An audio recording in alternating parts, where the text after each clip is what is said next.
Hi friends, welcome to cinema சம்பவம். இன்றைக்கி நம்ம பார்க்கக்கூடிய படம் த மினிஸ்ட்ரி ஆஃப் அன்ஜென்டில்மேன்லி வார்ஃபேர். இதை டைரக்ட் பண்ணியிருக்கிறது கை ரிச்சி.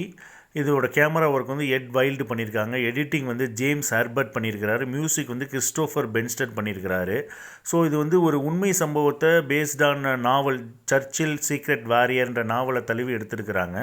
ஸோ இதில் நடிச்சிருக்கக்கூடிய நடிகர்கள் வந்து ஆலன், ஹென்ரி, எய்ஸா இவங்களாம் நடிச்சிருக்கிறாங்க. இந்த ஆலன்கிறவர் ஆல்ரெடி ரீச்சர் படத்தில் நடிச்சிருக்கிறாரு. ஒரு ஹல்க் தோற்றத்தில் வருவார். நல்ல பர்ஃபார்மன்ஸ் கொடுத்துருக்குறாங்க. ஸோ இதோட ஒன்லைன் என்னென்னா, ஜெர்மனிய படைகள் வந்து 2ஆம் உலகப் போரில் எல்லா நாடையும் அடிமைப்படுத்திடுறாங்க. தொடர்ந்து லண்டனை தாக்கிக்கிட்டே வராங்க. லண்டனில் உள்ள மினிஸ்டருங்க என்ன சொல்கிறாங்கன்னா, நம்மளும் போய் ஹிட்லர்கிட்ட சரணடைஞ்சிடலாம் அப்படின்னு சொல்கிறாங்க. அதை அந்த பிரைம் மினிஸ்டர் ஏற்றுக்க மறுக்கிறாரு.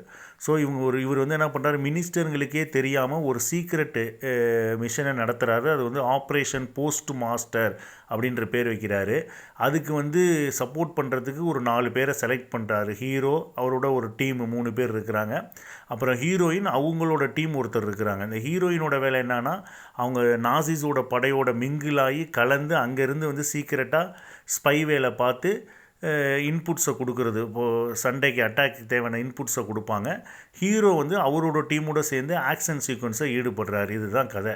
ஸோ இதில் வந்து இவங்க வந்து அந்த போரில் ஜெயிச்சாங்களா அப்படிங்கிறது தான் மீதி கதை. இது மெயினாக வந்து ஒரு ஹார்பர் அட்டாக்காக இருக்குது. ஏன்னா வந்து இந்த நாசிஸோட படை போட்டுன்ற ஒரு போட்டை வச்சுக்கிட்டு மெயினாக லண்டனோட பார்டரில் கடற்கரையில் இருந்து தான் அவங்கள தாக்குறாங்க. ஸோ அந்த கடற்படை தாக்குதலை இவங்க முறியடித்தாங்களா அப்படிங்கிறது தான் இதோட மீதி கதையே. ஜெயிச்சாங்களா அப்படிங்கிறது தான் மீதி கதை. ஸோ இது வந்து ஒரு அருமையான ஆக்ஷன் சீக்வன்ஸ் உள்ள ஒரு படம். இதோட மியூசிக் நல்லாயிருக்கு, கேமரா ஒர்க் நல்லாயிருக்கு, எடிட்டிங் நல்லாயிருக்கு. கண்டிப்பாக ஆக்ஷன் விரும்பிகளுக்கு இந்த படம் கண்டிப்பாக பிடிக்கும். எல்லோரும் பார்க்கலாம் கண்டிப்பாக. ஸோ அவசியம் எல்லோரும் பாருங்கள். மீண்டும் ஒரு வீடியோவில் சந்திக்கிறேன். நன்றி, வணக்கம்.